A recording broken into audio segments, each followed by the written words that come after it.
Let's talk about the Gen Z uprising. The demonstrations they staged in the month of June was vigorous and it shook the country. Do you think some of the issues that they were raising have been addressed by the government of Kenya?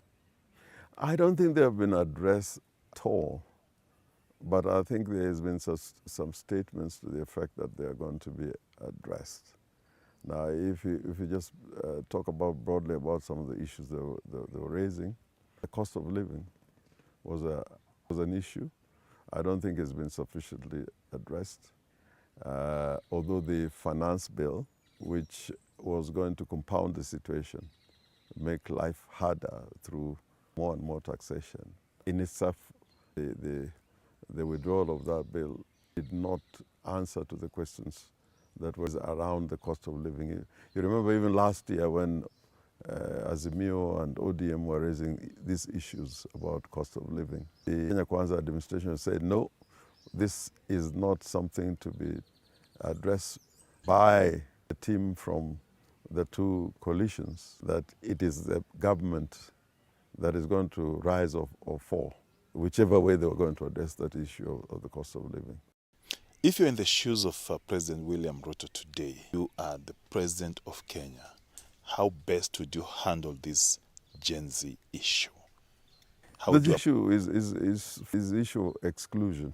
If the young people, because this was the young generation, talking about the problems that were unique that they were experiencing, and a starting point, which would have been a quick win, was to address this issue of inclusivity, so the young people can be sure by looking at the face of government that they were being involved, they were participating in the affairs of the nation, and that could have been a quick win.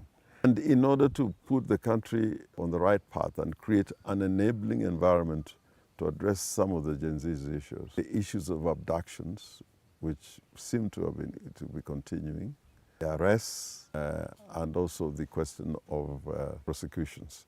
Those largely have not been addressed, and compensation for those who were injured and for families who lost loved ones, that has not been addressed. The properties that were destroyed, those have not been addressed. So we need to create this enabling environment to be able now to talk substantively with the Gen Zs and other stakeholders on a national platform on how to deal with the problems that were raised. Do you think that environment can be created now? I think it can be created, and I think the space is there, it's been created.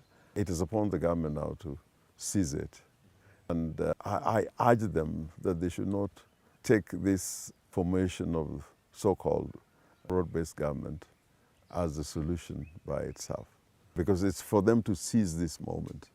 I remember when we were at the Serena talks during the crisis in 2007-2008, there were issues that were addressed in order to create the enabling environment. And I can say without any fear of contradiction that those quick wins and those issues that needed quick resolution have largely not been addressed.